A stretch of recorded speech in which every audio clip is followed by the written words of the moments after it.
जय हिंद to all of you. कैसे हैं आप सब? स्वागत है आप सभी का राम एकेडमी के इस यूट्यूब प्लेटफॉर्म पर, जहां पर हम कवर कर रहे हैं हमारा साइंस पोर्शन। और साइंस में अभी आप देखेंगे कि हमारे बायोलॉजी के लेक्चर्स चल रहे हैं।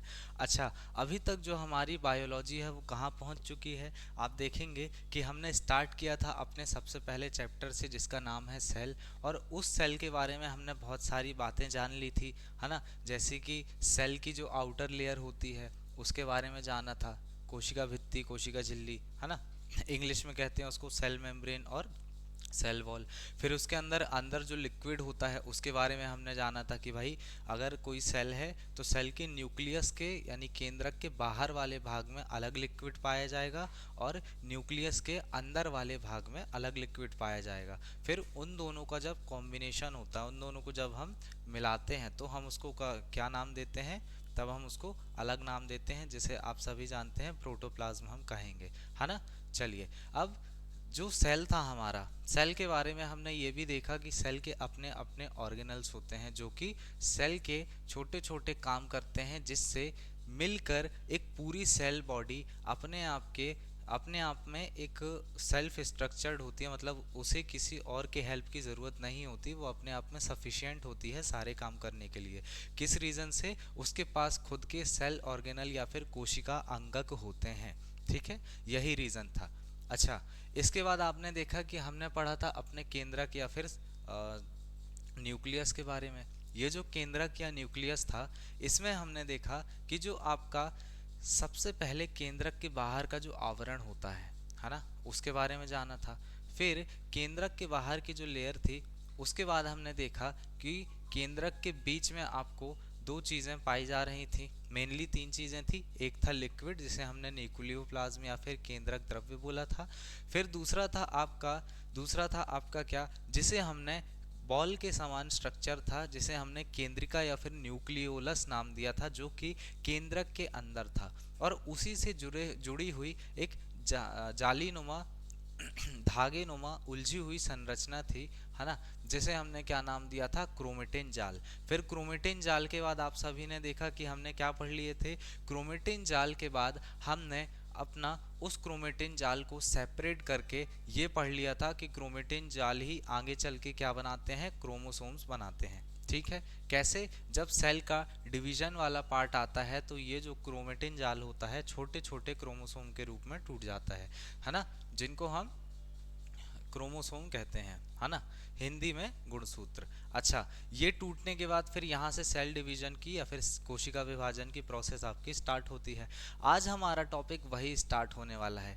इसके बीच में जब हमने अपना केंद्रक पढ़ा था, न्यूक्लियस पढ़ा था, तो मैंने क्रोमेटिन जाल से जो गुणसूत्र या फिर आपका क्रोमोसोम स्ट्रक्चर पढ़ाया था, उससे रिलेटेड डीएनए और आरएनए का भी स्ट्रक्चर मैंने कवर करवा चुका हूँ। आज हम देखेंगे कि कैसे कोई भी सेल या कोशिका जो होती है, वो सेल या कोशिका आपकी डिवाइड होती है और आगे जाके एक मात्र कोशिका से दो संतति कोशिका की प्राप्ति होती है, यानी एक मदर सेल से दो डॉटर सेल हमें प्राप्त होती है। ठीक है, चलिए तो स्टार्ट करते हैं आज का लेक्चर। बने रहिए हमारे साथ और देखिए आज हम पढ़ने वाले हैं क्या। आज हम पढ़ने वाले हैं कोशिका विभाजन के बारे में। ठीक है, इसको हम इंग्लिश में कहेंगे क्या? Cell division. यहाँ से आपका सेल का टॉपिक स्टार्ट हो रहा है। सेल ऑर्गेनल्स आपके सारे कंप्लीट हो चुके हैं और अब हमारा सेल का ही अगला टॉपिक स्टार्ट हो रहा है, जिसे हम सेल डिवीजन या कोशिका विभाजन कहते हैं, है ना। तो इसकी हेडिंग आप लोग डाल लीजिएगा। चलिए स्टार्ट करते हैं। सबसे पहले तो आप ये देखो कि आखिर ये सेल डिवीजन होता क्या है ना। आखिर ये जो सेल डिवीजन है वो होता क्या है? तो देखो, एक रफ आइडिया मैं आपको दे देता हूँ कि अगर कोई भी आपकी सेल है ना, कोई भी आपकी सेल है जिसके अंदर आपको ये केंद्रक या न्यूक्लियस देखने को मिलेगा, है ना। इस न्यूक्लियस वाले भाग में अंदर एक लिक्विड होगा जिसमें आपका क्रोमोसोम, क्रोमेटिन नेटवर्क या फिर क्रोमेटिन जाल जो है उसका स्ट्रक्चर देखने को मिलेगा। अब ये जो अंदर आपका क्रोमोसोम या फिर क्रोमेटिन जाल है, एक सेकेंड, ये जो आपका क्रोमेटिन जाल है जो आपको बीच में देखने को मिल रहा था लिक्विड में, है ना, ये क्रोमेटिन जाल आगे चलकर किस रूप में टूट रहा था? क्रोमोसोम के रूप में। फिर इस क्रोमोसोम या फिर गुणसूत्र से ही क्या हो रहा था, हमारा सेल डिवीजन की प्रोसेस स्टार्ट होती है ना। जब आपका कोई सेल या कोशिका डिसाइड करती है, कोई भी सेल या फिर कोशिका आपकी डिसाइड करती है कि हाँ भैया हमें क्या होना है, डिवाइड होना है, तो ये जो सेल या कोशिका होती है ना, आप पाएंगे कि ये सेल या कोशिका जब डिसाइड करती है कि हाँ हमें डिवाइड होना है या फिर एक कोशिका से दो कोशिका के रूप में बनना है, ठीक है, एक सेल से दो सेल का फॉर्मेशन करना है, तब यहाँ से वो सेल डिवीजन नामक प्रोसेस स्टार्ट करती है, ठीक है। और ये जो सेल डिवीजन वाली प्रोसेस है जिससे आपकी एक कोशिका से दो कोशिका बनती है ना, क्या हर बार एक कोशिका से दो कोशिका ही बनेगी? तो नहीं भैया, ऐसा नहीं है। आप पढ़ेंगे कि जो सेल डिवीजन होता है, सेल डिवीजन होता है उसके कुछ टाइप होते हैं, है ना। जो आपका सेल डिवीजन या कोशिका विभाजन होता है ना, उसके आप कुछ टाइप पढ़ेंगे जो हम आगे डिस्कस करेंगे, माइटोसिस, मियोसिस और मियोसिस, जिसको माइटोसिस, जिसे हम हिंदी में कहते हैं समसूत्री विभाजन, अर्धसूत्री विभाजन और असूत्री विभाजन। तो जब हम सेल डिवीजन या कोशिका विभाजन के इस पार्ट के बारे में पढ़ेंगे तो आपको पता चलेगा कि सेल डिवीजन जो है वो मेनली कितने रूपों में होता है, तीन रूपों में होता है। इसमें से जो फर्स्ट वाला है आपका वो है माइटोसिस, है ना, जिसमें एक कोशिका से दो कोशिका बनती है, ठीक है। चलिए, अच्छा अब आप देखेंगे ये जो सेल या कोशिका होती है आपकी, ठीक है, सेल डिवीजन में ये सेल या कोशिका एक कोशिका से दो संतति कोशिका या फिर दो डॉटर सेल में डिवाइड हो जाती है, ठीक है। और इसमें सबसे पहले यही जो आपका केंद्रक या फिर न्यूक्लियस वाला भाग होता है, यही सबसे पहले डिवाइड होता है, ठीक है। चलिए, तो इसके बारे में पढ़ते हैं। आप यहाँ पर आप पढ़ेंगे आगे कि कुछ स्टेजेस होती हैं सेल डिवीजन की, जिसे हम पांच रूपों में मेनली डिवाइड करते हैं। जैसे हम कितने भागों में डिवाइड करते हैं, पांच रूप में, है ना, फाइव, या फिर स्टेजेस भी बोल सकते हैं, फाइव स्टेजेस। चलो, तो सबसे पहले आपका आता है इंटरफेज, फिर आता है प्रोफेज, फिर मेटाफेज, फिर एनाफेज और एंड में टेलोफेज। ये जो आपको पांच क्या देखने को मिल रही है, स्टेजेस देखने को मिल रही हैं सेल डिवीजन की। आप पाएंगे कि इस सेल डिवीजन के पांच स्टेज में मेनली आपको ये बीच वाला स्ट्रक्चर यानी कि केंद्रक या फिर न्यूक्लियस ही डिवाइड होते हुए मिलेगा। तो इसी के बारे में डिटेल हमें जानना है ना। तो चलिए स्टार्ट करते हैं आज का लेक्चर। और आप देखेंगे कि जो हमारा सेल डिवीजन है जिसके बारे में हम पढ़ रहे हैं, अब ये सेल डिवीजन पढ़ना क्यों इम्पोर्टेंट है ना, इसके बारे में देख लेते हैं कि भाई अगर कोई चीज़ पढ़ रहे हैं तो पहले तो ये जानना ज़रूरी है कि ये इम्पोर्टेंट क्यों है। तो देखिए, सेल डिवीजन जो है, मैंने आपको स्टार्टिंग में बताया था कि 1855 में एक रुडोल्फ विर्चो नाम के वैज्ञानिक थे। क्या नाम था? रुडोल्फ विर्चो नाम के वैज्ञानिक थे। 1855 में रुडोल्फ विर्चो नामक वैज्ञानिक थे। इन्होंने ही कोशिका विभाजन या फिर सेल डिवीजन के बारे में थ्योरी दिया था, ठीक है। क्या दिया था? कोशिका विभाजन या फिर सेल थ्योरी के बारे में इन्होंने ही, सेल डिवीजन के बारे में इन्होंने ही सबसे पहले थ्योरी दिया था। और इस थ्योरी में उन्होंने क्या बताया था, जो कि मैं पहले भी लिखवा चुका हूँ, कि जो हर एक नई सेल होती है, हर एक न्यू सेल होती है, नवीन कोशिका, वो उसका जो जन्म है या फिर वो कैसे बॉर्न होती है, वो पहले से ही विद्वान कोशिकाओं या फिर प्री एग्जिस्टिंग सेल से ही डिवाइड होकर बनती है। मैंने आपको जब यहाँ पर बताया कि भाई कोई न्यू दो डॉटर सेल का फॉर्मेशन हो रहा है, तो आपने खुद देखा कि वो इसी सेल के टूटने से बन रहा है, इसी कोशिका से टूटने से बन रहा है। वही चीज़ उन्होंने लिख कर बताया था कि हर एक सेल जो होती है आपकी, हर एक न्यू सेल जो होती है आपकी, नवीन कोशिका जो होती है, वो कहीं ना कहीं पहले से विद्यमान कोशिका या फिर प्री एग्जिस्टिंग सेल के डिवाइड होने से ही बनती है, ठीक है। ये बात आपको ध्यान रखना है। अब यहाँ पर आप देखो, जो आपकी एक मात्र कोशिका या फिर एक मदर सेल जो होती है, उसके डिवाइड होने पर दो या फिर दो से अधिक संतति कोशिकाएं यानी कि डॉटर सेल बन सकती हैं। तो मैंने आपको ये चीज़ भी बताया कि भाई जो आपका सेल है, सेल से एक मदर सेल डिवाइड होकर दो डॉटर सेल तो बनाएगी, लेकिन क्या ये हर बार दो बनाएगी? तो नहीं, उससे ज़्यादा भी बना सकती है, ठीक है। मदर सेल, एक सेकेंड,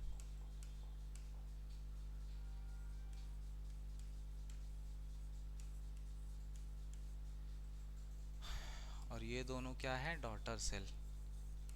चलो, तो क्या ये हर बार दो ही बनाएगी?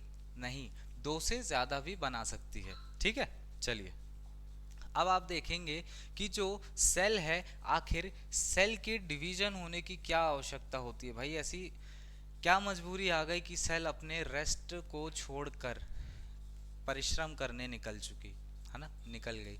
उसके पीछे का कुछ रीजन है। देखो, अगर आपकी बॉडी को ग्रोथ चाहिए और डेवलपमेंट चाहिए, ग्रोथ एंड डेवलपमेंट मतलब आप जब देखेंगे, जब न्यू बेबी होता है तो भाई वो तो इतना सा होता है कि आपके हाथ में आ जाता है, ठीक है।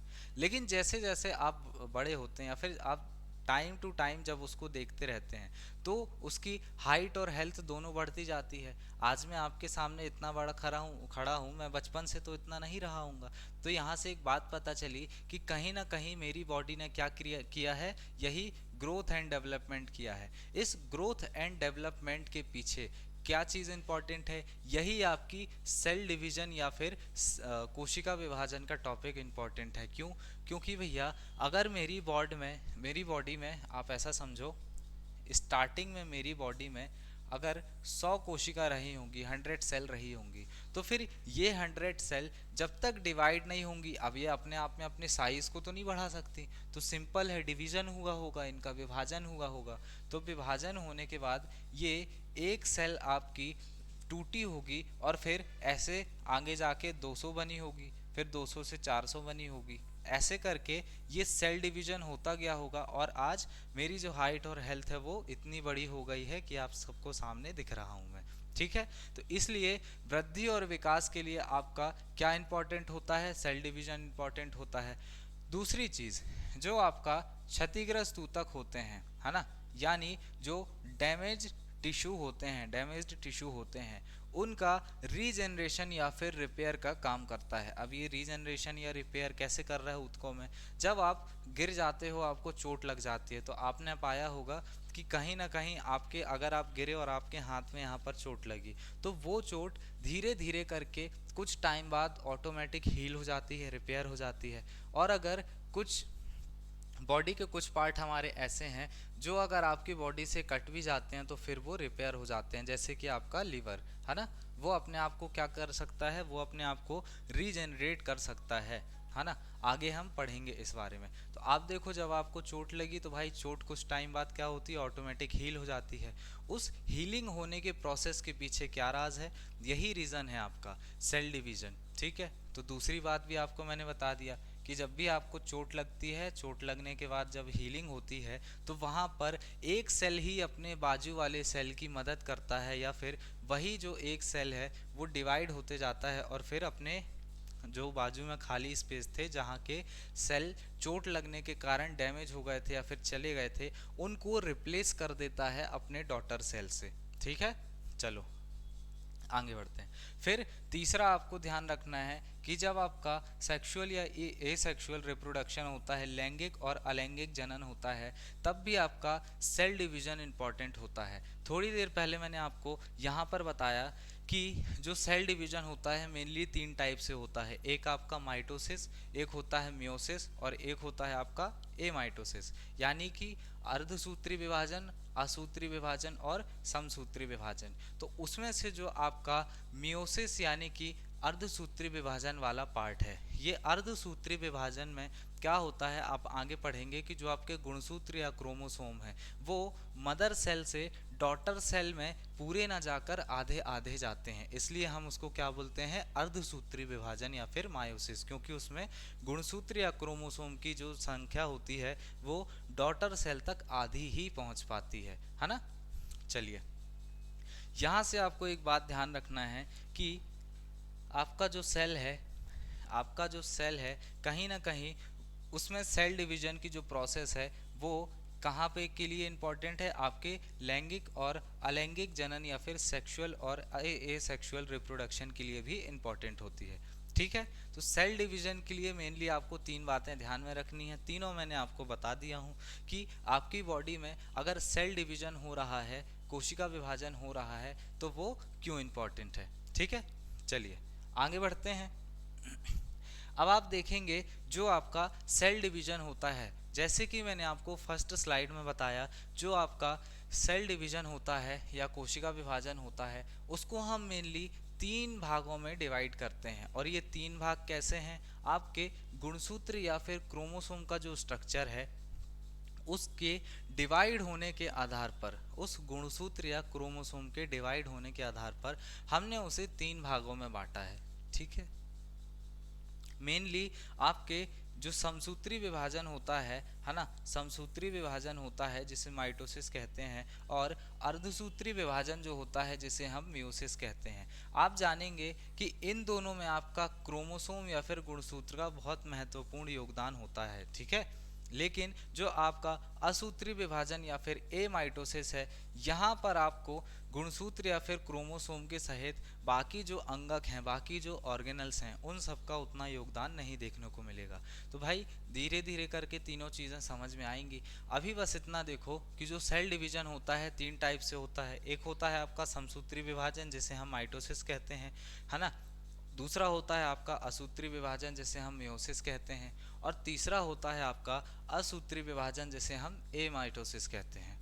इसमें से जो फर्स्ट वाला यानी कि समसूत्री विभाजन है, ये किसमें होता है, आपकी जो कायिक या फिर दैहिक कोशिकाएं होती हैं, कायिक या फिर दैहिक कोशिकाएं होती हैं, जिनको हम सोमैटिक सेल भी कहते हैं। क्या कहते हैं, सोमैटिक सेल भी कहते हैं। उनमें आपका समसूत्री विभाजन या फिर माइटोसिस होता है ना। अब ये कायिक या फिर दैहिक कोशिका क्या होती है, ये मैं इसके पहले लेक्चर में कवर करवा चुका हूँ कि ऐसी सेल जो डिसाइड करेगी, या फिर ऐसी सेल जो आपकी पूरी बॉडी में पाई जाती है और जो आपकी बॉडी में चोट लगने पर या फिर किसी भी काम को करने के लिए मेनली उत्तरदायी होती है, वो आपकी कैसी सेल कहलाती है, कायिक या फिर दैहिक कोशिका या फिर सोमैटिक सेल कहलाती है।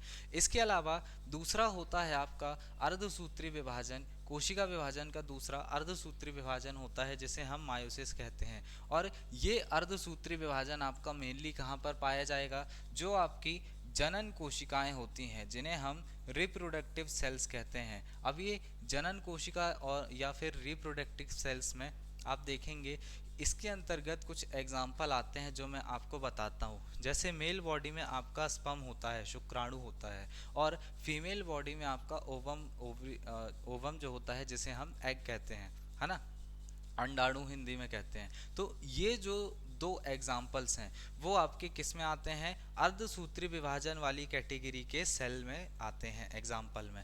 तो भैया यहाँ पे क्यों नहीं लिख रहे हैं, तो जब हम अर्धसूत्री विभाजन पढ़ेंगे वहाँ पर आपको ये चीज़ कई बार लिखी हुई मिलेगी और आपको ऑटोमेटिक याद हो जाएगी। तो आपको बार बार चीज़ों को अलग अलग जगह पर लिखने की ज़रूरत नहीं है ना।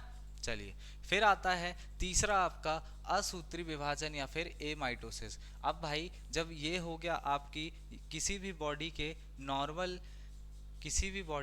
नॉर्मल सेल्स के लिए माइटोसिस हो गया, और बॉडी के जो आपके रिप्रोडक्टिव सेल्स हैं उनके लिए आपका मियोसिस हो गया। तो क्या रीज़न है कि हमको तीसरा विभाजन पढ़ना पड़ रहा है जिसे हम असूत्री विभाजन या फिर एमाइटोसिस कहते हैं।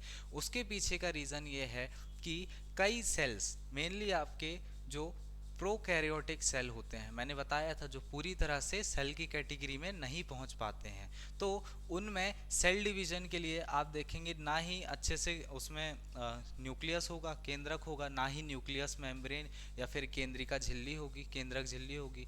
केंद्रिका भी उसमें उतनी अच्छी नहीं होती है जिसे हम न्यूक्लियोलस कहते हैं हिंदी इंग्लिश में। तो ये सब चीज़ें जो हैं किसी भी प्रोकैरियोटिक सेल में पूरी तरह से डेवलप नहीं होती है। तब आप पाएंगे कि ऐसी सेल जो कभी सेल की कंप्लीट सेल बनने के स्टेट में पहुंच ही नहीं पाई, वहां पर अगर कोई सेल डिवीजन होगा तो उसके पीछे का रीज़न होगा क्या, ये एमाइटोसिस या फिर असूत्री विभाजन। इसके बारे में भी हम पढ़ेंगे। ठीक है, चलिए अब ये मेनली किस में होता है, जो आपके निम्न वर्ग के जीव होते हैं, है ना, जो लोअर क्लास आपके ऑर्गेनिजम्स होते हैं, लोअर क्लास ऑर्गेनिज्म होते हैं, उनमें आपके ये पाया जाता है एमाइटोसिस, है ना, सेल डिवीजन के लिए। एग्जाम्पल के तौर पे आप अमीबा लिख सकते हैं, हिंदी में अमीबा ही कहते हैं उसको। और उसके बाद पैरामीशियम हो गया आपका, फिर बैक्टीरिया हो गया, वायरसेस हो गया। जब इनमें अपने आप को वो फोटोकॉपी बनाते हैं अपनी आप की, या फिर अपने आप से सेल को डिवाइड, एक सेल डिवाइड होकर दो सेल बनाती है, कहाँ पर, बैक्टीरिया, वायरस, अमीबा, पैरामीशियम, इन सब चीज़ों में। तो आप पाएंगे ये सेल बहुत ही छोटे होते हैं और ये निम्न वर्ग यानी कि लोअर क्लास की कैटेगरी में आते हैं। और ऐसे सेल में आपको कौन सा विभाजन देखने को मिलेगा, असूत्री विभाजन या फिर एमाइटोसिस देखने को मिलेगा। ठीक है, तो ये थे आपके सेल डिवीजन के 3 टाइप, जिसमें से आपका जो फर्स्ट वाला टाइप है, आज हम उसको पढ़ने वाले हैं, जिसे हम समसूत्री विभाजन नाम देते हैं। ठीक है, तो चलिए स्टार्ट करते हैं। आप पाएंगे कि कोई भी जो सेल होता है ना, कोई भी जो सेल होता है, तो सेल डिवीजन की एक प्रॉपर साइकिल चलती है। ठीक है, सेल डिवीजन की एक प्रॉपर साइकिल चलती है, कोशिका विभाजन का चक्र चलता है, जिसे हम क्या बोलते हैं, इसे ही हम कोशिका चक्र या फिर सेल साइकिल कहते हैं। जिसमें कोशिका निर्माण से लेकर, यहाँ पर लिखा है देखिए, कोशिका के निर्माण से लेकर उसके पुनः विभाजन होकर संतति कोशिका बनने तक, यानी आप देखेंगे कि कोई भी जो आपकी सेल है ना, उस सेल के बनने से लेकर, उस सेल के फॉर्मेशन से लेकर, ठीक है, उसके बाद जब वो सेल डिवाइड होती है डॉटर सेल में, वहां तक की प्रोसेस को, यानी जब कोई सेल बनी और उस सेल के बनने से आगे जाके वो सेल फिर डिवाइड होकर अपनी डॉटर सेल्स बना रही हैं, यानी संतति कोशिकाएं बना रही हैं, इस पूरे प्रोसेस को हम क्या नाम देते हैं, सेल डिवीजन की साइकिल, सेल साइकिल या फिर कोशिका चक्र नाम देते हैं। ठीक है, चलिए अब ये जो कोशिका चक्र या सेल साइकिल होता है, इसके बारे में कुछ बातें हमें याद रखनी है, यहाँ पर मैं बता देता हूँ। उसके पहले आप देखिए कि कोई भी जो सेल होता है जिसमें सेल डिवीजन की मेथड होती है ना, कोई भी सेल जो है जिसमें कोशिका चक्र या सेल साइकिल चल रही है, तो उसमें होता क्या है, जो आपकी कोशिका होती है उसके जो डीएनए होते हैं, डीएनए मैंने इसके पहले कवर करवा चुका हूं, और वो इसलिए करवाना ज़रूरी था ताकि आपको सेल का जो ये वाला पोर्शन है जिसे हम कोशिका विभाजन या सेल डिवीजन कह रहे हैं वो समझ में आ पाए। चलिए, तो जो आपका कोशिका के अंदर डीएनए पाया जाता है, उसका द्विगुणन या फिर डीएनए का रेप्लिकेशन होता है। यहाँ पर डुप्लीकेशन लिखा है, रेप्लिकेशन भी लिख सकते हैं आप, है ना, जिसमें सेल की क्या होती है, फोटोकॉपी होती है।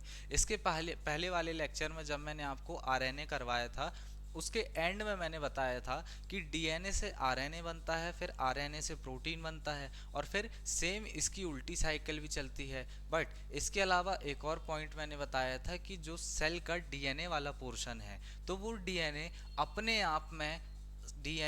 आप में खुद की फोटोकॉपी बनाता है, जिसे हम क्या कहते हैं, जिसे हम डीएनए रेप्लिकेशन कह रहे थे, है ना, जिसे हम डीएनए रेप्लिकेशन कह रहे थे। वही डीएनए रेप्लिकेशन होता है आपका कब, जब आपका कोई भी सेल डिवीजन होना स्टार्ट होता है। तो सेल का जो केंद्रक वाला भाग है ना, न्यूक्लियस वाला भाग है, वहां पर आप क्रोमोसोम के अंदर जो डीएनए पाया जा रहा था, सबसे पहले आप देखेंगे कि कोई भी सेल जो डिसाइड करती है कि हाँ भैया अब हमें डिवाइड होना है, अब हमें विभाजित होना है दो भागों में, तो सबसे पहले जो काम होता है वो यही होता है कि सेल के अंदर जो डीएनए है उसका द्विगुणन या फिर रेप्लिकेशन स्टार्ट हो जाता है। और उसके प्रोसेस में आप देखेंगे सेल जो है उसकी, कोशिका जो है उसकी वृद्धि हो जाती है। ठीक है, सेल का ग्रोथ हो जाता है।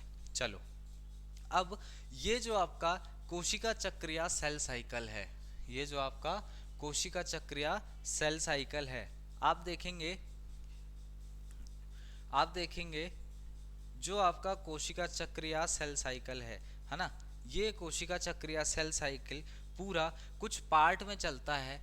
यहाँ पर मैं बना रहा हूँ वो चीज़, देखो, अगर आपका सेल साइकिल है, ठीक है, ये सेल साइकिल या कोशिका चक्र मेनली दो पार्ट में कंप्लीट होता है ना, मेनली आपके दो पार्ट में कंप्लीट होता है। एक होता है आपका इंटरफेस, जो किसी भी सेल की रेस्टिंग फेज या फिर प्रारंभिक अवस्था कहलाती है, जहां पर आपका सेल जो है वो डिवाइड होने का केवल निर्णय लेता है और स्टार्टिंग के टाइम पर तो आराम से चिल करता है और सोचता है कि नहीं हमें डिवाइड नहीं होना है। ठीक है, अब ये जो इंटरफेस है यहाँ पर आप देखेंगे कि इसकी भी कुछ स्टेट पाई जाती हैं, जिसे हम G1 फेज, G2 फेज और G0 फेज इस टाइप से नाम देते हैं, है ना।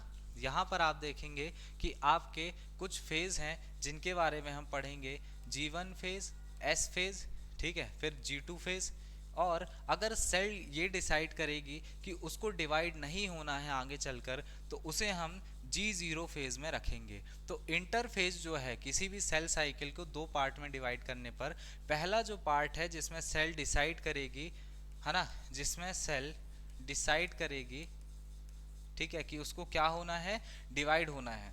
ठीक है, सेल डिसाइड करेगी कि उसको डिवाइड होना है, तब आप पाएंगे कि ये सेल आप देखेंगे कि इंटरफेस की स्टेट में होती है, जिसकी 1, 2, 3 और 4 मुख्य स्टेट होती हैं। अब इन 4 में से जो प्रारंभ की 3 वाली स्टेट हैं, ये तो कंफर्म है कि किसी भी सेल में आती है। लेकिन अगर सेल डिसाइड कर लेती है कि भाई हमको डिवाइड नहीं होना है, तो फिर वो इस 4th नंबर के G0 फेज में चली जाती है और यहाँ पर सेल का जो डिवीजन है वो नहीं होता है। ठीक है, इसके बाद सेल साइकिल के हम दूसरे चरण में आते हैं। ये तो आपकी पहली स्टेट थी, अब आते हैं सेल साइकिल के दूसरे चरण में। ठीक है, ये चीज़ें आपको थोड़ी देर बाद PDF के फॉर्म में लिखी हुई मिलेंगी, जहां से आप कनेक्ट कर पाओगे। अभी बस मैं एक आपका बेस तैयार कर रहा हूँ ताकि आप समझ पाओ। फिर आता है आपका दूसरा फेज, है ना, जिसे हम सेल का मैच्योर फेज नाम देते हैं। जिसे हम क्या नाम देते हैं, जिसे हम सेल का एम फेज, एक्टिव फेज या फिर प्रावस्था नाम देते हैं, है ना। चलो, फर्स्ट वाला मैंने बता दिया कि भाई आपकी अंतरावस्था होती है, जिसे हम इंटरफेस कहते हैं। और सेल लगभग 90 to 95% आपके जो रेस्टिंग फेज है वहीं पर अपना टाइम स्पेंड करती है। 90 to 95% टाइम जो है वहीं पर स्पेंड करती है। कौन सी अवस्था में, इस अंतरावस्था या फिर इंटरफेज वाली स्टेट में। ठीक है, चलिए, इसके बाद दूसरे नंबर पे आती है आपकी प्रावस्था, जिसे हम एम फेज, मैच्योर फेज या फिर एक्टिव डिवीजन वाली स्टेट भी कहते हैं। अब ये जो आपकी प्रावस्था होती है, इसको हम फर्दर कुछ भागों में डिवाइड करते हैं। तो आप देखेंगे कि ये जो आपका एम फेज है, इसको हमने मैच्योर फेज है, इसको हमने आगे फिर डिवाइड किया और इसके मेनली 5 स्टेजेस आपकी होती हैं। सबसे पहले आता है आपका प्रोफेज, फिर मेटाफेज, फिर एनाफेज और एंड में टेलोफेज। ये जो मेनली आपके 4 डिवीजन हुए जो मैच्योर फेज यानी कि एम फेज के अंतर्गत आते हैं। यहाँ पर आप देखेंगे कि मेनली आपका न्यूक्लियस वाला जो पार्ट है, या फिर जिसे हम केंद्रक भी कह रहे थे, है ना, इस न्यूक्लियस या फिर केंद्रक वाले पार्ट में और सेल के अंदर मेनली एक्टिव डिवीजन होता है। ठीक है, मेन डिवीजन यहीं पर आपका होता है। चलिए, और यहाँ से सेल आपको 2 डॉटर सेल में टूटती हुई दिखेगी, बट केवल अंदर वाला भाग, है ना। फिर आप पाएंगे कि कोई भी जो आपकी सेल है, इसका जो एम फेज वाला भाग है और उसके अंदर टेलोफेज वाला भाग है। यहाँ से सेल डिवीजन को हम 2 भागों में तोड़ते हैं। सबसे पहले आप देखेंगे कि स्टार्टिंग से सेल के न्यूक्लियस या फिर केंद्रक वाला भाग डिवाइड हो रहा था, यहीं से चालू हो गया था।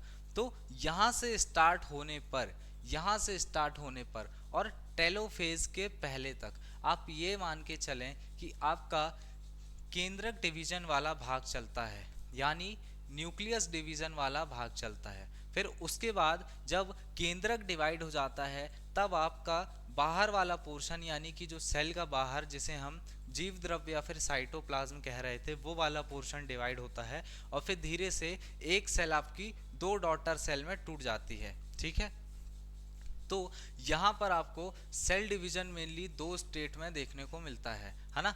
चलो, आगे पढ़ते हैं इस बारे में। भाई सेल डिवीजन की स्टेट आपको यहाँ से केवल देख लेना है। इसके बाद अब हम एक एक स्टेट को थोड़ा डीपली जानेंगे कि कौन सी स्टेट में क्या चीज़ें होती हैं, है ना।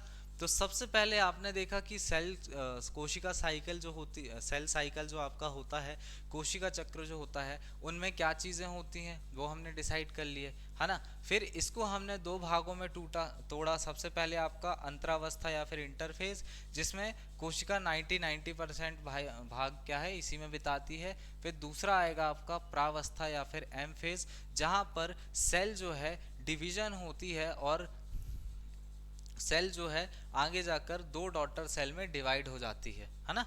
चलिए अब हम आगे जानेंगे एक एक स्टेट के बारे में डिटेल से। सबसे पहले आता है आपका अंतरावस्था या फिर इंटरफेज। कौन सी थी भैया? सेल डिवीजन की पहली वाली स्टेट जो मैंने आपको बताया था, इंटरफेज। अब ये जो इंटरफेज होता है, आप देखेंगे कि इसमें केंद्रक या फिर न्यूक्लियस का विभाजन नहीं स्टार्ट होता है। केवल सेल डिसाइड करती है कि वो क्या होगी, डिवाइड होगी, है ना। केवल सेल डिसाइड करती है कि हाँ उसे डिवाइड होना है ना।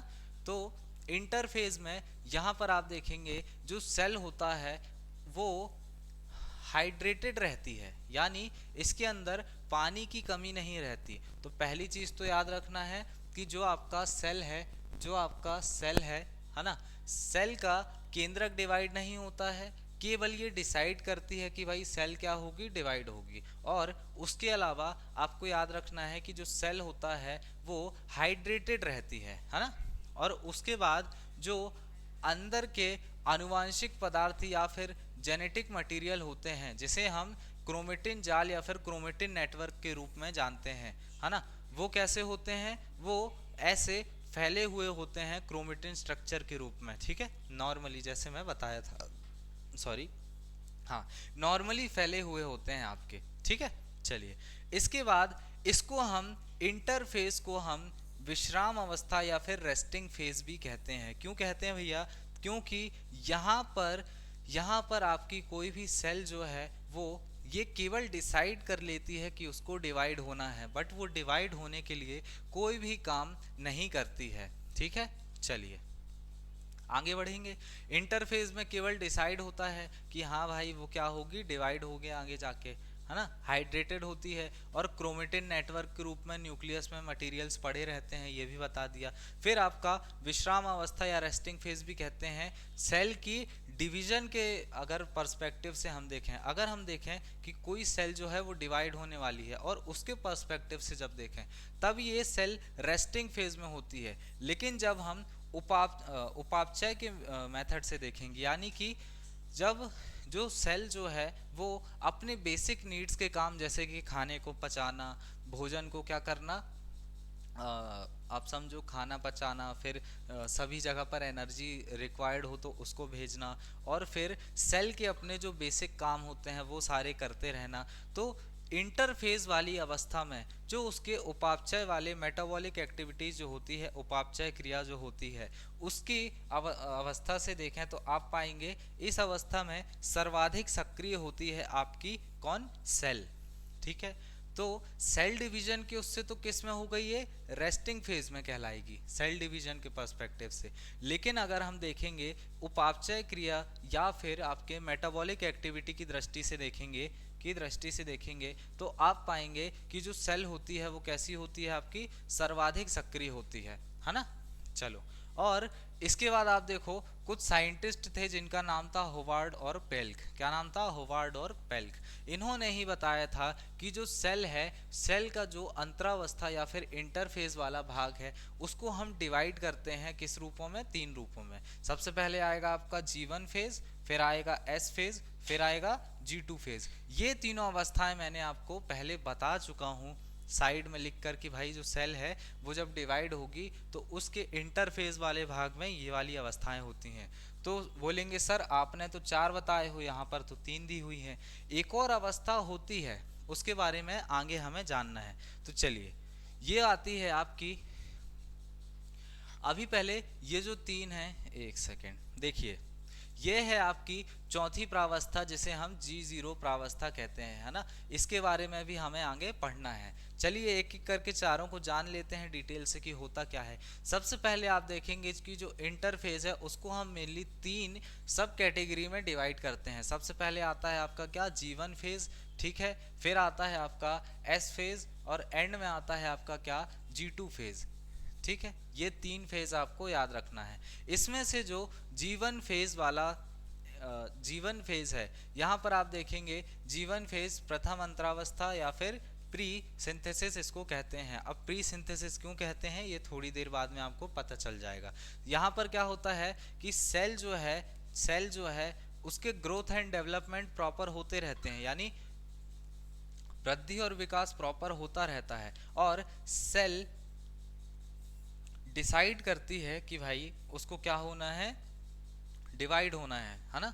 कोशिका विभाजित होगी, ये कोशिका के द्वारा निर्धारित कर लिया जाता है, ठीक है। यही चीज यहाँ पर लिखा है। तो जीवन फेज में आपको केवल इतना याद रखना है कि जो सेल है वो अपने अपने ग्रोथ एंड डेवलपमेंट पे ज़्यादा फोकस करती है, और उसके बाद में ये जो सेल है वो डिसाइड कर लेती है कि उसको क्या होना है, डिवाइड होना है, ठीक है।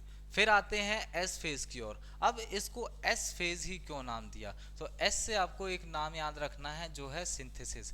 अब सिंथेसिस मतलब क्या, मैंने आपको बताया हूँ कि साइंस की भाषा में सिंथेसिस मतलब कि जब भी कोई चीज़ का निर्माण हो रहा होगा, कोई भी चीज़ बन रही होगी तो उसे हम क्या बोलेंगे, सिंथेसिस बोलेंगे, है ना।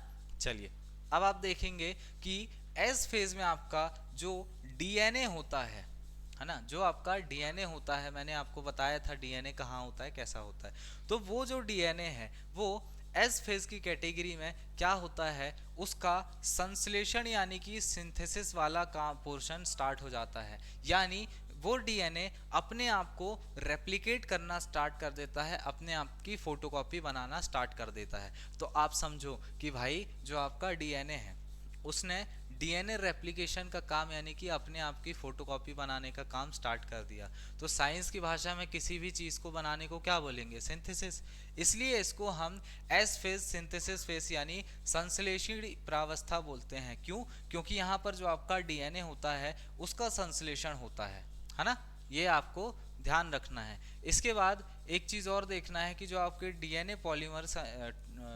पॉलीमर्स एग्जाम जो आपके एंजाइम होते हैं वो भी क्या होते हैं, एक्टिव होते हैं। लेकिन ये चीज़ एग्जाम पर्सपेक्टिव से उतनी इंपॉर्टेंट नहीं है, आपको बस इतना याद रखना है कि जो आपका एस फेज होता है ना, उस एस फेज में उसको एस फेज इसलिए कहते हैं क्योंकि जो डीएनए है उसका सिंथेसिस वाला काम, उसका संश्लेषण वाला काम स्टार्ट हो जाता है, ठीक है।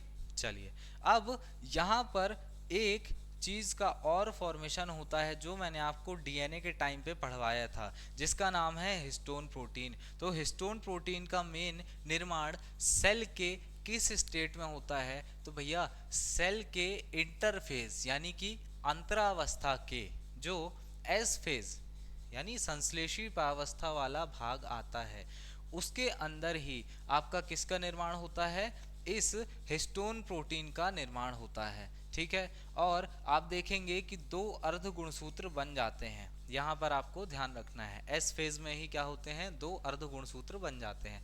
अब ये 2 अर्ध गुणसूत्र क्या है, तो देखो ये जो आपका गुणसूत्र या क्रोमोसोम था, ठीक है, ये 20 से टूट के ऐसे सिंगल भाग में चला जाता है और इसे ही हम क्या बोलते हैं, 2 अर्ध गुणसूत्र कहते हैं, है ना। इसको इंग्लिश में क्रोमेटाइड्स कहते हैं, क्रोमेटिड्स कहते हैं। चलिए आगे बढ़ते हैं। फिर आता है आपका G2 फेज। G2 फेज के बारे में जानते हैं। आप देखेंगे कि यहाँ पर आपका आरएनए जो होता है, उसके बाद जो बचे हुए प्रोटीन है जिन्हें हम याद करो, यहाँ पर हिस्टोन है तो उधर पे कौन हो जाएगा बचा हुआ, नॉन हिस्टोन प्रोटीन। तो आरएनए जो है उसके बाद नॉन हिस्टोन प्रोटीन जो है आपका, है ना, उसके बाद एटीपी जो है जो एनर्जी प्रोवाइड कर रहा था, और तुर्क तंतु यानी कि स्पिंडल फाइबर्स, उनके निर्माण के लिए आवश्यक प्रोटीन का संश्लेषण होता है। यानी एट द एंड आप देखोगे कि जो आपका आरएनए का फॉर्मेशन हो रहा है, ठीक है, जो आपका बचे हुए प्रोटीन का फॉर्मेशन हो रहा है, जो एटीपी के रूप में एनर्जी बन रही है, और जो स्पिंडल फाइबर्स के लिए जो आपको प्रोटीन की आवश्यकता होती है, वो प्रोटीन किस फेज में बनता है, उस प्रोटीन का संश्लेषण या फिर प्रोटीन सिंथेसिस का काम आपके G2 फेज में होता है। तो ये बातें आपको ध्यान रखनी है। तो क्या क्या ध्यान रखना है, देखो सबसे पहले जो G1 फेज है उसमें सेल वृद्धि और विकास करता है, ग्रोथ एंड डेवलपमेंट करता है और डिसाइड करता है कि वो डिवाइड होगा। फिर सबसे पहले एस फेज में, एस फेज इसलिए नाम दिया क्योंकि सिंथेसिस फेज है जहां पर क्या होगा, डीएनए का संश्लेषण या फिर डीएनए संश्लेषण होगा, डीएनए सिंथेसिस वाला काम होगा। फिर आप देखो यहाँ पर आपका हिस्टोन प्रोटीन का भी निर्माण हो जाता है, हिस्टोन प्रोटीन भी बन जाता है। और जो आपका क्रोमोसोम है, जो आपका क्रोमोसोम है, गुणसूत्र है, वो सिंगल और बड़े क्रोमोसोम क्रोमोनिमाटा ऐसे स्ट्रक्चर में टूट जाता है। ठीक है, आगे बढ़ते हैं। चलिए, इसके बाद G2 फेज है, उसके बारे में मैंने बता दिया कि भाई आरएनए और जो बचा हुआ प्रोटीन है नॉन हिस्टोन वाला, और एटीपी के रूप में जो एनर्जी बनानी है, और जो तुर्क तंतु यानी कि स्प्लिंडल फाइबर्स होते हैं, उनके निर्माण के लिए प्रोटीन की आवश्यकता होती है, और उस प्रोटीन का निर्माण आपके G2 फेज में होता है। अच्छा, ये स्पिंडल फाइबर्स या तुर्क तंतु क्या है, थोड़ी देर बाद आपको ये चीज़ कनेक्ट हो जाएगी। ठीक है, अभी बस इतना समझो कि भाई कोई भी सेल है, सेल का जो सेंट्रोसोम वाला स्ट्रक्चर होता है, उससे कुछ ऐसे प्रोटीन के फाइबर रूपी जाल निकलते हैं, पतली पतली रस्सी जैसे, जो किसी भी सेल के गुणसूत्र या फिर क्रोमोसोम को पकड़ के सेल के दोनों ओर खींचते हैं, ताकि वो आधे आधे पार्ट में डिवाइड हो जाए, और ये सेल के डिवीजन में मदद करता है। आगे इसको हम जान लेंगे बहुत अच्छे से। चलिए, तो इंटरफेस की तीनों अवस्था क्लियर हो गई आपको, G1, S और G2। एक आप देखेंगे कि G0 नाम की भी फेज आती है, G0 प्रावस्था भी आती है, जिसमें हम ये देखते हैं कि भाई कोई भी सेल जो होता है, कोई भी कोशिका जो होती है, वो डिसाइड करती हैं कि वो अब डिवाइड नहीं होंगी, है ना, वो आगे डिवाइड नहीं होंगी, और ये सीधे जीवन प्रावस्था यानी जो हमने सबसे पहले पढ़े थे, वहां से निकलकर कहाँ पहुंच जाते हैं, निषिद्ध अवस्था, निष्क्रिय अवस्था, या फिर इसको आप इनएक्टिव स्टेट कहते हैं, उसमें पहुंच जाते हैं। अब आप देखो कि हमने इसके पहले पढ़ा कि भाई सेल का जो इंटरफेस वाला स्टेट है, वहां पर G1, S और G2 फेज होता है, जिसमें से S फेज से ही आपका क्या स्टार्ट हो जाता है, सेल का डिवीजन स्टार्ट हो जाता है। बट वो यहीं से डिसाइड कर रही है ना, G1 फेज से ही डिसाइड कर रही है कि हाँ सेल का क्या होगा, डिवीजन होगा। अब G1 फेज में ही अगर सेल ये डिसाइड कर ले कि उसको आगे डिवाइड नहीं होना है, उसको आगे डिवाइड नहीं होना है, तो वो G1 फेज के बाद सीधे कहाँ चली जाएगी, वो चली जाएगी आपके G0 फेज में चली जाएगी। ठीक है, यही चीज आपका आगे लिखा हुआ है ना, ये देखो। चलो, इसके बाद आप देखो कि कौन सी फेज कौन सी मतलब सबसे छोटी होती है और सबसे बड़ी होती है, इसके बारे में कुछ बातें हैं, तो देख लेते हैं। आपका जो G1 और S फेज होता है ना, G1 और S फेज होता है, इनमें बराबर का टाइम लगता है, और जो G2 फेज होता है, जो G2 फेज होता है, वो सबसे छोटी अवस्था होती है। ठीक है, चलो, एक चीज और आपको ध्यान रखना है कि भाई जो आपका इंटरफेज वाली स्टेट है, जिसमें अभी हम G1, S और G2 फेज पढ़ रहे हैं, उसमें आप देखेंगे जो S फेज वाला पार्ट होता है, जिसे हम सिंथेसिस फेज भी कहते हैं, वो क्या होते हैं, वो सर्वाधिक मुख्य अवस्था होती है, और इसी मुख्य अवस्था या फिर मेन सब फेज होता है, जहां पर एस फेज मेन सब फेज होता है, जहां पर सेल जो है उसके डीएनए का रेप्लिकेशन स्टार्ट होता है। क्योंकि अगर डीएनए रेप्लिकेट ही नहीं होगा तो सेल डिवीजन के दौरान आधा अधूरा डीएनए इधर उधर पहुंचेगा और सेल कंप्लीटली नहीं बन पाएगी, और फिर क्या हो जाएगी, बाद में हो सकता है कि वो सेल बनने के बाद खराब हो जाए, है ना। चलो, फिर आता है कि यहाँ पर एक सर्वाधिक परिवर्तनशील उप अवस्था होती है, जिसे हम G1 फेज के नाम से जानते हैं। किस फेज के नाम से जानते हैं, G1 फेज के नाम से। यहाँ पर आप देखेंगे कि सेल जो है वो प्रॉपर डिसाइड कर लेती है कि हाँ भाई हमें क्या होना है, परिवर्तित हो जाना है। ठीक है, चलो, हाँ, अब आप देखेंगे ये जो समसूत्री विभाजन है, जैसा कि मैंने आपको पहले बताया कि कोई भी जो सेल है, कोई भी जो आपका सेल है, उस सेल में मेनली आपके तीन प्रकार से क्या होता है, सेल डिवीजन होता है। सबसे पहले आता है आपका समसूत्री विभाजन, फिर होता है आपका अर्धसूत्री यानी मियोसिस, फिर तीसरे नंबर पे आता है असूत्री यानी कि एमाइटोसिस। तो आप देखेंगे कि भाई कोई भी सेल जो है, कोई भी कोशिका जो है, जो ये डिसाइड करेगी कि उसको डिवाइड होना है, तो सबसे पहले तो वो डिसाइड करेगी, उससे पहले उसका रेस्टिंग फेज चल रहा होगा। तो जो रेस्टिंग फेज चल रहा होगा उसमें वो किस प्रावस्था या फिर किस अवस्था में कहलाएगी, वो कहलाएगी आपके जो आपके अंतरावस्था या फिर इंटरफेज वाला स्टेट होता है उसमें रहती है। ठीक है, फिर आपकी सेल डिसाइड होती है कि उसको डिवाइड होना है। अब अगर वो सेल आपकी जनन कोशिका या फिर रिप्रोडक्टिव सेल है तो वो कैसे डिवाइड होगी, अर्धसूत्री विभाजन के द्वारा डिवाइड होगी। लेकिन अगर वो सेल आपका कायिक या दैहिक कोशिका है, सोमेटिक सेल है, तो अब वो आपकी कैसे डिवाइड होगी, तब वो आपकी समसूत्री विभाजन या फिर माइटोसिस के थ्रू डिवाइड होगी, है ना। चलिए आगे बढ़ते हैं, इस बारे में थोड़ी सी बातें जान लेते हैं। अब हम अपने सबसे पहले वाले विभाजन को स्टार्ट करने वाले हैं, जिसे हम नाम देते हैं क्या, समसूत्री विभाजन या फिर माइटोसिस। चलिए यहाँ पर आप देखेंगे कि ये जो माइटोसिस या फिर आपका समसूत्री विभाजन होता है ना, ये विभाजन ज्यादातर हमारी उन कोशिकाओं में, दैहिक कोशिकाओं में होता है, कायिक कोशिकाओं में होता है जो अपना काम करती रहती हैं, है ना। डेली कोशिकाओं में होता है, नॉर्मल कोशिकाओं में। आप ऐसा समझो कि जैसे अगर मेरी बॉडी की अगर ये मेरी खाल है, ठीक है, आप ऐसा समझो मेरी जो स्किन है उसमें जो सेल होंगी वो कौन सी कहलाएंगी, दैहिक कोशिका या फिर कायिक कोशिका, सोमेटिक सेल कहलाएंगी।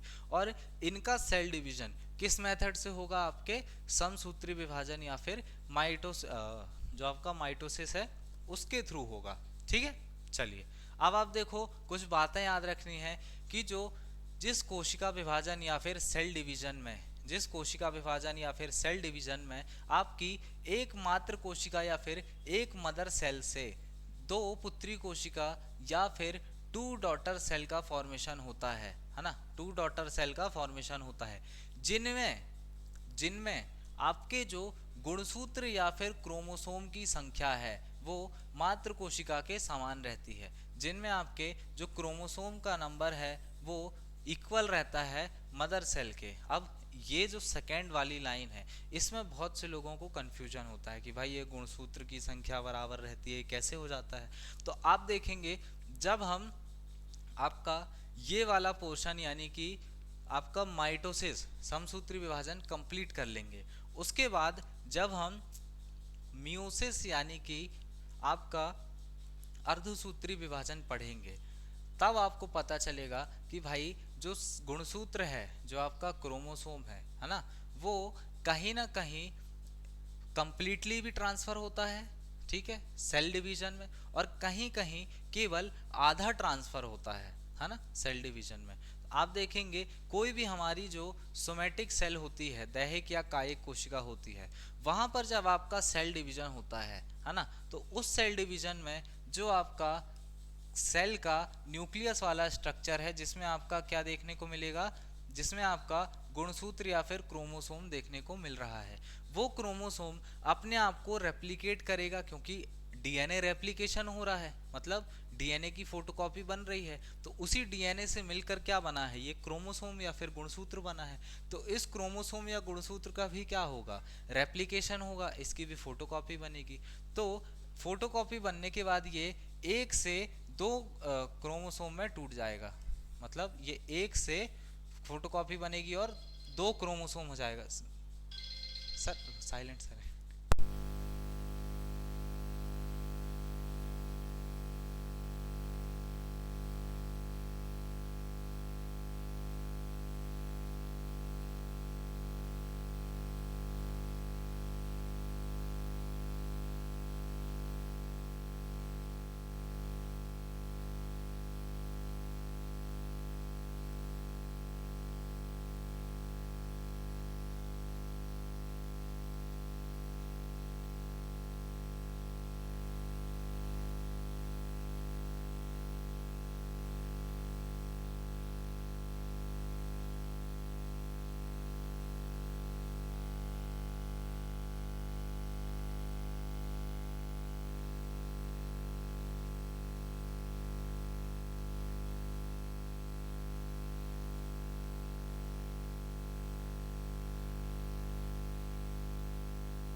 का सीधा और सिंपल स्ट्रक्चर देखने को मिलेगा। ठीक है, आगे बढ़ते हैं। चलो, इसके बाद यही बताया है आपको। अच्छा, ये जो क्रोमेटिन जाल है जो टूट कर आपके क्रोमोसोम का स्ट्रक्चर बना रहा था, मैंने आपको बताया कि ये जो आपका क्रोमेटिन जाल है, क्रोमेटिन नेटवर्क है, ये क्रोमेटिन नेटवर्क टूटकर छोटे छोटे क्रोमोसोम का क्रोमोसोम का स्ट्रक्चर बना रहा है, क्रोमोसोम का स्ट्रक्चर बना रहा है। अब ये जो क्रोमोसोम का स्ट्रक्चर बनाएगा तो आप पाएंगे कि यहाँ पर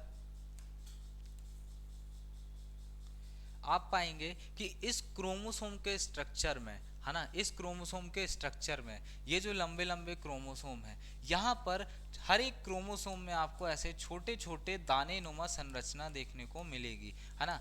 ये जो दाने नुमा संरचना है, इसी दाने नुमा संरचना को हम क्या नाम देंगे? इसको हम नाम देंगे, वापस आओ, यहाँ पर लिखा हुआ है, इसको हम नाम देते हैं क्या?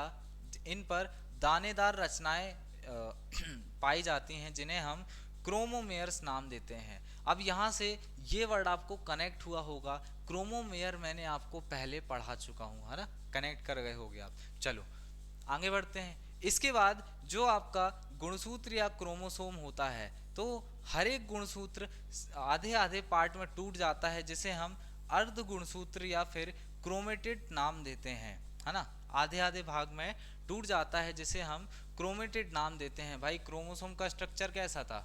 ऐसा था। फिर ये टूट कर ही तो सिंगल सिंगल स्ट्रक्चर बनाया ना, है ना। तो इस टूटने वाले भाग को ही आप टूट कर बनने वाले भाग को ही आपने क्या नाम दिया?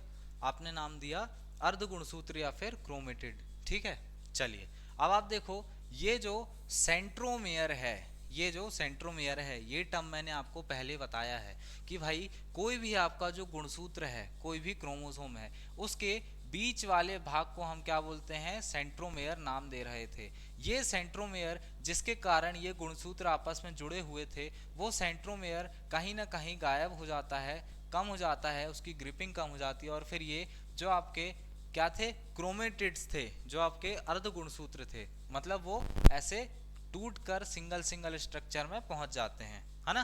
तो ये बातें आपको ध्यान रखना है।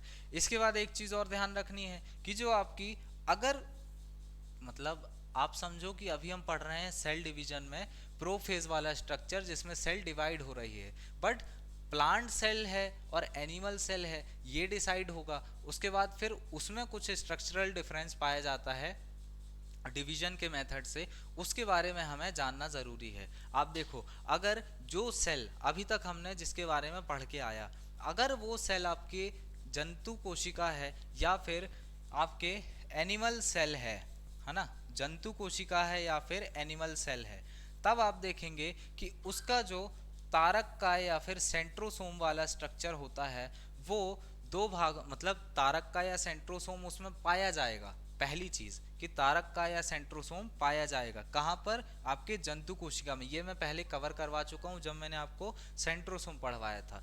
तो ये सेंट्रोसोम जो है वो टूट कर दो भागों में डिवाइड होगा, और फिर सेल को अगर मान लो यहाँ बीच से डिवाइड करना है, अगर सेल को ऐसे डिवाइड करना है दो पार्ट में, है ना, तो सेल का ये क्रोमोसोम जो आपका क्या नाम से ये वाला स्ट्रक्चर है, ठीक है, आपका तारक का या फिर सेंट्रोसोम वाला स्ट्रक्चर है, ये दूसरा वाला है।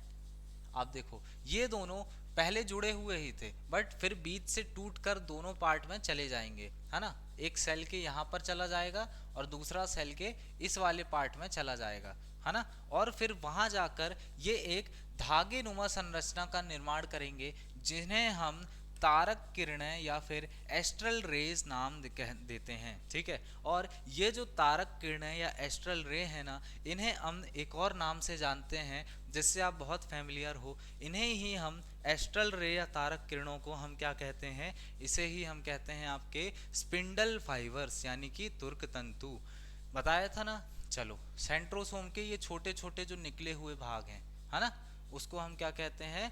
तारक किरणें या फिर एस्ट्रल रेज नाम देते हैं, ठीक है। चलो, लेकिन अगर ये तो मैंने बता दिया कि जंतु कोशिका है, एनिमल सेल है, बट अगर पादप कोशिका हो, आपकी पादप कोशिका हो या फिर प्लांट सेल हो, तब आप देखेंगे कि यहाँ पर जो तारक किरणें होती हैं उनका निर्माण नहीं होता है ना, एस्ट्रल रे डिवीजन नहीं होता है। अब इस तारक किरणों का निर्माण क्यों नहीं होगा, क्योंकि जो आपका प्लांट सेल होता है वहां पर आप देखेंगे कि आपको ये स्ट्रक्चर नहीं देखने को मिलेगा। कौन सा स्ट्रक्चर? सेंट्रोसोम या फिर तारककाय वाला स्ट्रक्चर मेनली नहीं देखने को मिलता, जिनके कारण उसमें किसका फॉर्मेशन नहीं होता है, तारक किरणों या फिर एस्ट्रल रे का फॉर्मेशन नहीं होता है। ठीक है, तो इसका डिवीजन अलग टाइप से होता है। चलिए, ये थी हमारी पहली वाली स्टेज जहां पर हमने जाना क्या, पूर्वावस्था या फिर प्रोफेज, जिसमें सेल जो है डिहाइड्रेटेड हो जाती है। उसके बाद इसके बीच में जो आपके क्रोमेटिड नेटवर्क था वो सिंगल सिंगल टूट जाता है और क्रोमोसोम नामक स्ट्रक्चर बना लेता है। और उसके अलावा तीसरी बात आपको ध्यान रखनी है कि जो आपका तारक काय है, सेंट्रोसोम है, वो टूट कर सेल के दोनों ध्रुवों की ओर में चला जाता है। ध्रुव या फिर पोल्स क्या होते हैं? ऐसी जगह जहां से वो स्पिंडल फाइबर्स को सेल के अंदर फेंकेंगे और वो इन सेंट्रोमेयर वाले भाग में जाकर चिपक जाएंगे और सेल के जो क्रोमोसोम है, गुणसूत्र हैं, उनको अपनी अपनी ओर खींच पाए, है ना। चलो आगे बढ़ते हैं।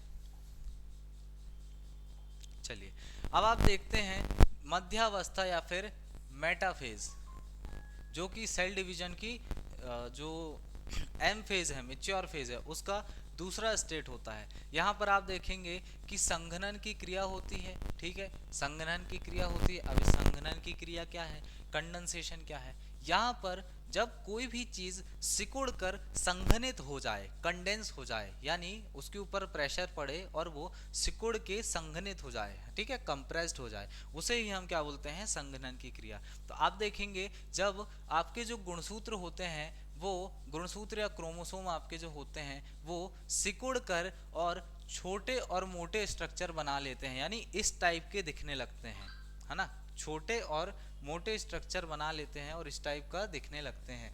तब आप पाएंगे कि उसे ही हम क्या बोलते हैं कि आपके गुणसूत्र या क्रोमोसोम का क्या हो गया है, संघनन हो गया है। अब वहां पर आप देखेंगे कि जो आपका गुणसूत्र या क्रोमोसोम होता है ना, गुणसूत्र या क्रोमोसोम होता है, वो सेल में इधर उधर ना बिखर कर एक मध्यवर्ती प्लेट के रूप में व्यवस्थित हो जाता है, यानी कि मेटाफेज प्लेट के रूप में ऐसे बीच वाले भाग में अपने आप को जमा लेता है ना। और ये जमाने का भी, अपने आप को यहाँ पर रखने का भी एक प्रोसेस होता है उसका, है ना। कैसा प्रोसेस होता है? जिसमें आप देखेंगे कि जो बड़े गुणसूत्र होते हैं वो आपको परिधि की तरफ, यानी यहाँ साइड में देखने को मिलेंगे, ठीक है ना। लेकिन जो आपके छोटे गुणसूत्र होते हैं, ठीक है, वो कहां पर होंगे? इस बीच वाले पार्ट में होंगे। ये देखो, देखने को मिल रहे हैं, ठीक है। छोटे गुणसूत्र आपको कहां देखने को मिलेंगे? बीच वाले पार्ट में। और बड़े गुणसूत्र आपको कहां देखने को मिलेंगे? यहाँ साइड वाले पार्ट में। ये देखो, ये बड़ा है, ये बड़ा है, ये भी बड़ा है ना।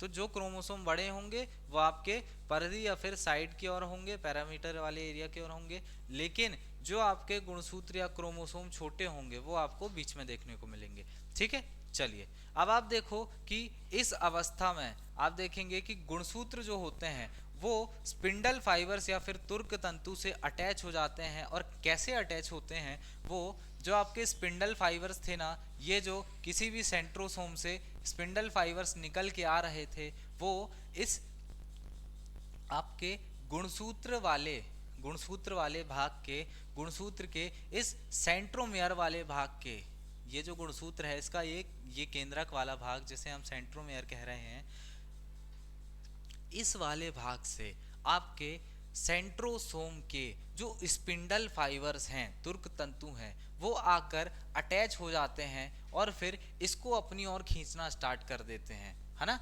चलिए, यही आपको बताया गया है। अच्छा, और ये जो स्पिंडल फाइबर्स या ट्यूबुलिन प्रोटीन है, वो स्पिंडल फाइबर्स या तुर्क तंतु है, वो किससे बना होता है? वो आपका ट्यूबुलिन नामक प्रोटीन होता है जिसके द्वारा बनाए जाते हैं, ठीक है। चलिए आगे बढ़ते हैं। फिर तीसरी फेज आती है आपकी, जिसे हम पश्चावस्था या फिर एनाफेज के नाम से जानते हैं। अब इस पश्चावस्था या फिर एनाफेज में क्या होता है कि जो आपके सेंट्रोसोम था, जो आपका सेंट्रोसोम था जिससे स्पिंडल फाइबर्स निकल रहे थे, वो स्पिंडल फाइबर्स कनेक्ट हो गए थे पहले ही किससे, इस सेंट्रोमेयर वाले भाग से, किसी भी डीएनए के सेंट्रोमेयर वाले भाग से। फिर वो स्पिंडल फाइबर्स सेल के क्रोमोसोम को अपनी अपनी ओर खींचते हैं और बीच से टूट जाते हैं, जिससे डीएनए क्या हो जाता है, दो, या फिर क्रोमोसोम जो है वो क्या हो जाता है, दो पार्ट में डिवाइड हो जाता है ना। तो यही लिखा है, यह विभाजन की सबसे छोटी अवस्था होती है, जिसमें क्या होता है, गुणसूत्र जो है, क्रोमोसोम जो है वो 20 से डिवाइड हो जाते हैं। ठीक है, वो 20 से क्या हो जाते हैं, डिवाइड हो जाते हैं। और डिवाइड होने के बाद विपरीत ध्रुवों, यानी कि जो अपोजिट पोल हैं, मैंने बताया था सेंट्रोसोम जहां जाएंगे वहां पोल बनेगा। ठीक है, सेंट्रोसोम जिस ओर जाएंगे सेंट्रोसोम, वहां पर आपका पोल बनेगा। तो दोनों खिंचकर विपरीत ध्रुवों की ओर आपके जो जो आपके एक सेकेंड, हाँ, जो आपका सेंट्रोसोम है, वो सेंट्रोसोम इस स्पिंडल फाइबर्स के थ्रू जो आपका डीएनए है या फिर गुणसूत्र है उसको खींच कर दोनों ओर लेके जाएगा, है ना। वही यहाँ पर लिखा हुआ है। इसके बाद जब वो खींच कर ले जाएगा तो फिर हम आते हैं अपनी अगली फेज में। अच्छा, खींच कर ले जाएगा और फिर यहाँ पर तो ये सिंगल सिंगल स्ट्रक्चर के रूप में होगा, है ना। फिर वहां पर वो क्या करेगा कि आप देखोगे यहाँ पर इसकी संख्या दुगनी हो जाती है, यानी यहाँ पर इसकी संख्या दुगनी हो जाती है। जब ये डीएनए चले जाते हैं उधर, तो फिर क्या करते हैं, जॉइंट्स बनाते हैं या फिर रेप्लिकेशन करते हैं अपना गुणसूत्र जो है, और फिर उनकी संख्या क्या हो जाती है, बढ़ जाती है वापस से। ठीक है, समझ में आया। चलिए अब आप देखो, इसके बाद 4 नंबर की आपकी अवस्था आती है जिसे हम टेलोफेज या फिर अंतरावस्था के नाम से जानते हैं। इसमें क्या होता है कि जो आपके डॉटर क्रोमोसोम होते हैं, जो मैंने बताया, जो कि डिवाइड होकर सेल के अंदर आ चुके हैं, अलग अलग सेपरेट हो चुके हैं, है ना, वो विपरीत ध्रुव या फिर अपोजिट पोल में पहुंच जाते हैं। और उसके बाद चारों ओर से केंद्रक झिल्ली का निर्माण हो जाता है। केंद्रक झिल्ली यानी कि न्यूक्लियोप्लाज्म। तो आपको यहाँ से इस 4th वाले में केवल एक ही बात ध्यान रखना है, और वो क्या है, और वो बात क्या है कि आपके केंद्रक झिल्ली का निर्माण होता है, यानी कि न्यूक्लियस मेम्ब्रेन का फॉर्मेशन होता है। कौन सी स्टेट में, आपके अंतरावस्था वाली स्टेट में। ये क्वेश्चन पूछा गया है, ये क्वेश्चन पूछा गया है। ठीक है, केंद्रक झिल्ली का फॉर्मेशन होता है। उसके बाद जो आपकी केंद्रिका थी यानी न्यूक्लियोलस थी, उसका निर्माण भी हो जाएगा इसके अंदर। भाई छोटे छोटे बॉल बन जाएंगे, है ना।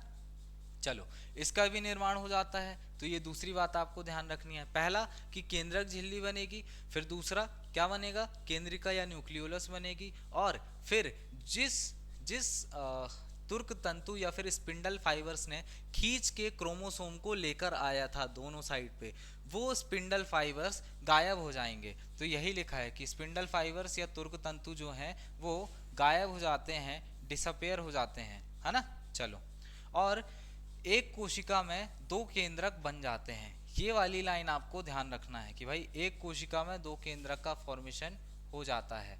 ठीक है, कब हो जाता है, आपके अंतरावस्था या फिर टेलोफेज वाली स्टेट में हो जाता है ना। चलिए आगे बढ़ते हैं।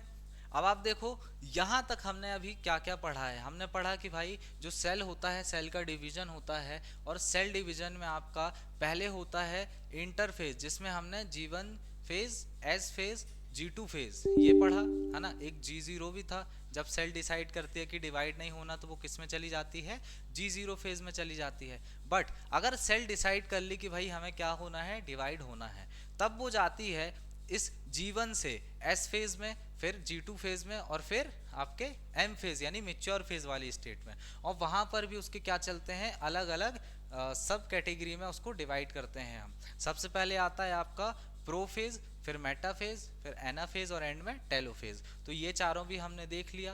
प्रोफेज में अच्छा, जो सेल है, जो आपकी सेल है जो डिवाइड हो रही है, अगर वो आपकी एनिमल सेल है तो आप पाएंगे कि उसके अंदर तारक काय सेंट्रोसोम पाया जाता है। ये जो तारक का या सेंट्रोसोम है, स्पिंडल फाइबर्स या फिर तुर्क तंतु का फॉर्मेशन करके आप देखेंगे किसी भी गुणसूत्र या क्रोमोसोम को अपनी अपनी ओर खींचता है और उसको दो पार्ट में डिवाइड करता है, और फिर उसके बाद केंद्रक झिल्ली और फिर न्यूक्लियोलस जो है, केंद्रिका जो है, उसका फॉर्मेशन एंड में हो जाता है। ये सारी बातें हमने अभी तक जानी। अब इसके बाद आप देखेंगे कि जो कोई भी आपकी सेल है जहां पर आपका जो एक कोशिका है उसके अंदर दो केंद्रक बन गया, तो अब जब भाई केंद्रक बन गया, न्यूक्लियस बन के कंप्लीट हो गया, तो अब सेकेंड नंबर पे किसका डिवीजन होगा? आपके साइटोप्लाज्म का, यानी इस लिक्विड वाले भाग का। तो आप देखो, मैंने आपको स्टार्टिंग में बताया था कि भाई जो सेल होता है उसका जो डिवीजन होता है उसको हम दो चरणों में डिवाइड करते हैं। समसूत्री विभाजन को हम दो चरणों में डिवाइड करते हैं। कौन कौन से दो चरण? सबसे पहला था आपका कैरियोकाइनेसिस, जिसमें हमने क्या किया था? केंद्रक विभाजन किया था। फिर दूसरा आता है आपका साइटोकाइनेसिस या फिर कोशिका द्रव्य विभाजन। तो ये जो कैरियोकाइनेसिस है, कैरियोकाइनेसिस यानी कि केंद्रक विभाजन है, इसके बारे में हमने अभी तक पढ़ चुके हैं। और आपने देखा कि एंड में एक केंद्रक से, एक न्यूक्लियस से दो न्यूक्लियस का फॉर्मेशन हुआ है, यानी कि दो केंद्रक का फॉर्मेशन हुआ है। अब हम पढ़ने वाले हैं किसे? इस साइटोकाइनेसिस को। चलिए आ जाइए, आगे बढ़ते हैं, है ना। देखो, ये जो आपका साइटोकाइनेसिस या फिर कोशिका द्रव्य विभाजन होता है, तो ये प्लांट सेल और एनिमल सेल में अलग अलग टाइप से होता है, ठीक है। अगर आपका कोई भी दी गई सेल एनिमल सेल है और वहां पर आपका कोशिका द्रव्य का विभाजन हो रहा है, तब आप पाएंगे उस मेथड को क्या नाम देंगे? उस मेथड को हम खांच विधि या फिर सेल फॉरो मेथड कहेंगे, है ना। इसमें क्या होता है कि जो आपकी सेल है, सेल के न्यूक्लियस का जो डिवीजन का काम है वो कंप्लीट हो चुका है। अब बाहर वाले पार्ट को डिवाइड होना है। इस बाहर वाले पार्ट यानी साइटोप्लाज्म को डिवाइड होना है। तो साइटोप्लाज्म बाहर से अंदर की ओर प्रेशर लगाएगा, ठीक है। साइटोप्लाज्म बाहर से अंदर की ओर प्रेशर लगाएगा और धीरे धीरे डिवाइड होके केंद्र से टूटकर, बीच से टूटकर दो पार्ट में डिवाइड हो जाएगा, और फिर हमारी सेल क्या होगी? एक सेल से दो सेल का फॉर्मेशन हो जाएगा। समझ आया? यही लिखा है। देखो, जो आपका कोशिका द्रव्य होता है उसका विभाजन परिधि से केंद्र की ओर होता है, और कैसे? संकुचन की मेथड के द्वारा होता है। यानी ये वाला भाग आपका कहलाता है परिधि, यहां से केंद्र की ओर यानी बीच की ओर आपका क्या होगा? प्रेशर लगेगा, और ये प्रेशर लगाएगा कौन? आपका कोशिका द्रव्य लगाएगा संकुचन की मेथड के द्वारा। ये मेनली किस में होता है? जंतु कोशिका में, मैंने आपको बता दिया। देखो नीचे लिखा है, जो आपका साइटोप्लाज्म है वो डिवीजन होता है ना, और यह आपका पेरिफेरी यानी कि ये बाहर की ओर से अंदर की ओर यानी कि सेंटर की ओर होता है, ठीक है। कौन सी मेथड से? कंस्ट्रक्शन वाली मेथड से, कंस्ट्रक्शन वाली मेथड से, ठीक है। चलिए, अब ये तो था आपका एनिमल सेल में। क्या हो जब आपकी प्लांट सेल होती है? तो आप देखेंगे कि प्लांट सेल में अगर कोई सेल डिवाइड होती है जिसमें दो न्यूक्लियस बन चुके हैं, दो केंद्रक बन चुके हैं, और बाहर की सेल को यानी इस लिक्विड वाले पार्ट को डिवाइड होना है, तब आप पाएंगे कि कोई भी जो सेल है वो सेल कोशिका पट्ट विधि यानी कि सेल प्लेट मेथड से डिवाइड होती है, जिसमें क्या होता है कि बीच में सीधी सीधी एक सेल प्लेट बन जाती है, ठीक है। क्या होता है?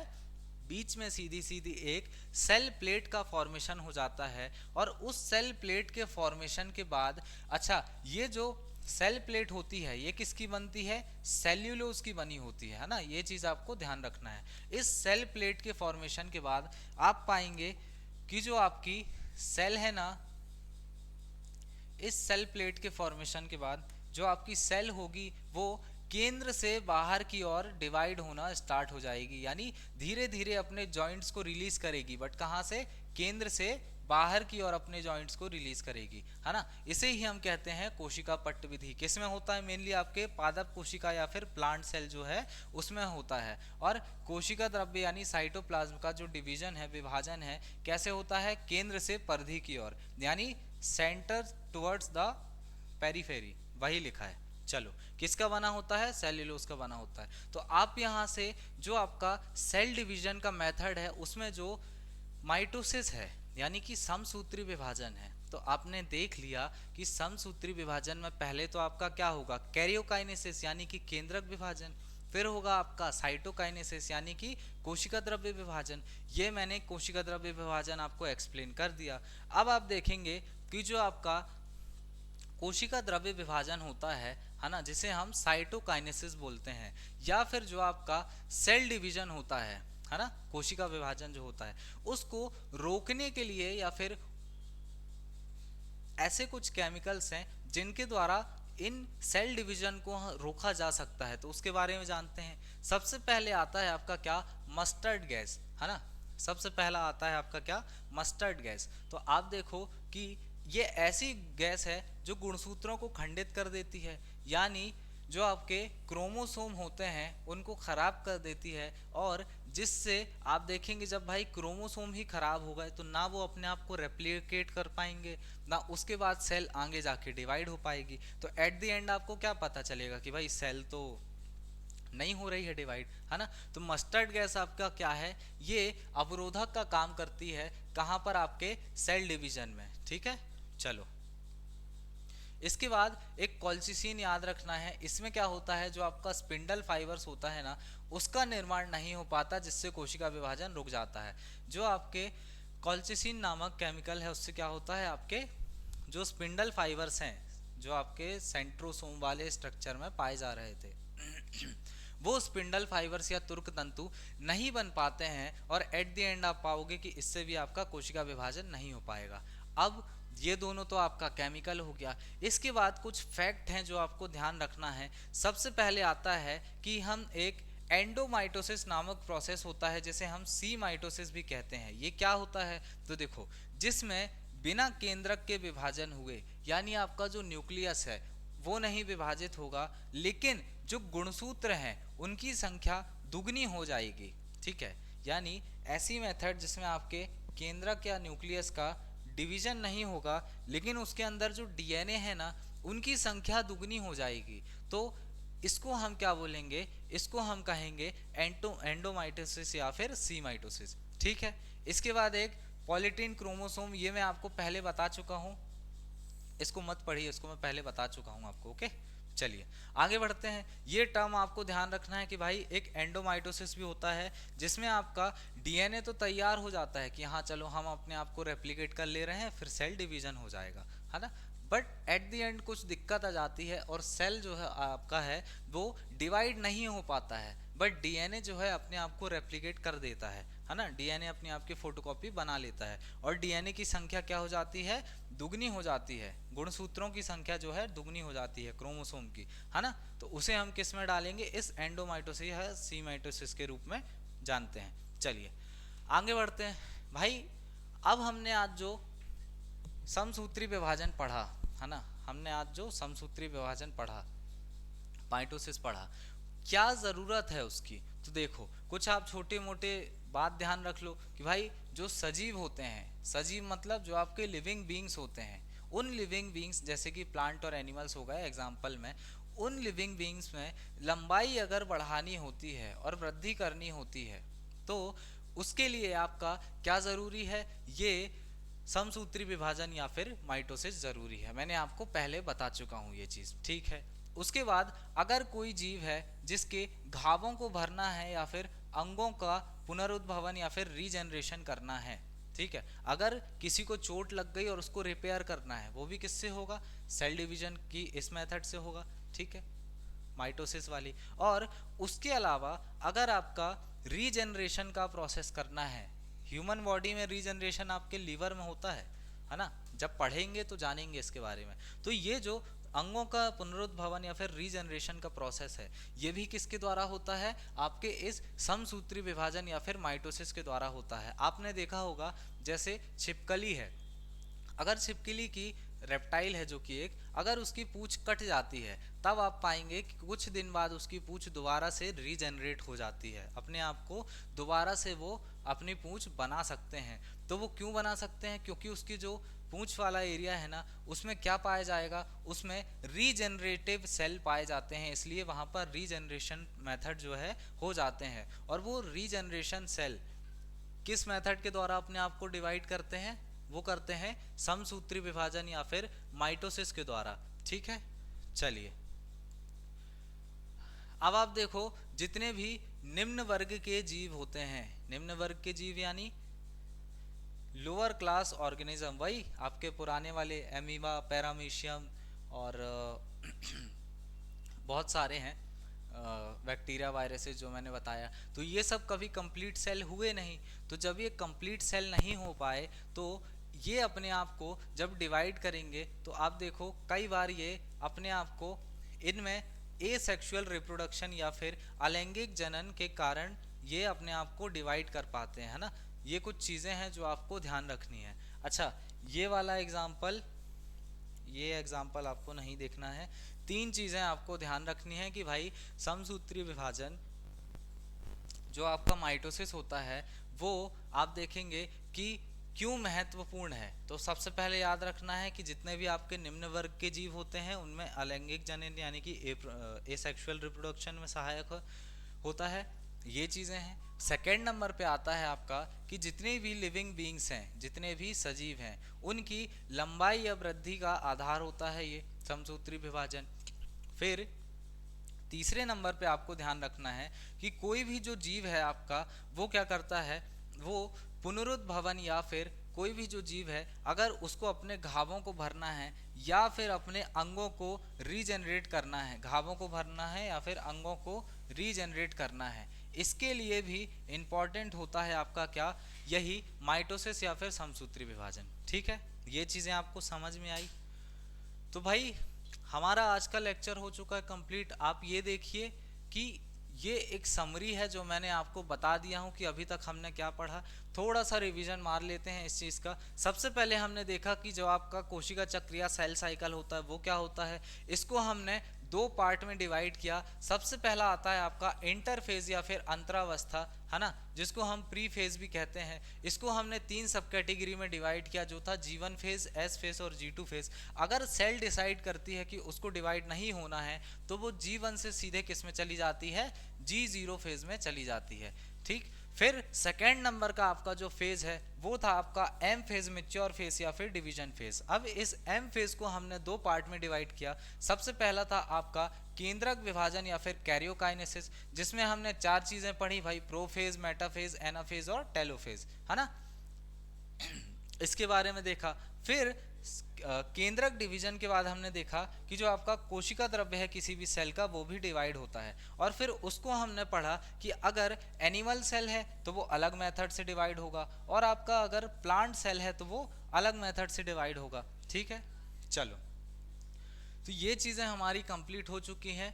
अब हम सेल डिवीजन का नेक्स्ट जो टॉपिक है जिसको हम मियोसिस या फिर अर्धसूत्री विभाजन के बारे में, अर्धसूत्री विभाजन कहते हैं, उसके बारे में हम नेक्स्ट लेक्चर में जानेंगे, है ना। चलिए, तो भाई आज का लेक्चर हमारा होता है कंप्लीट। मिलते हैं आप सभी से नेक्स्ट लेक्चर में। तब तक के लिए जय हिंद एंड गुड बाय।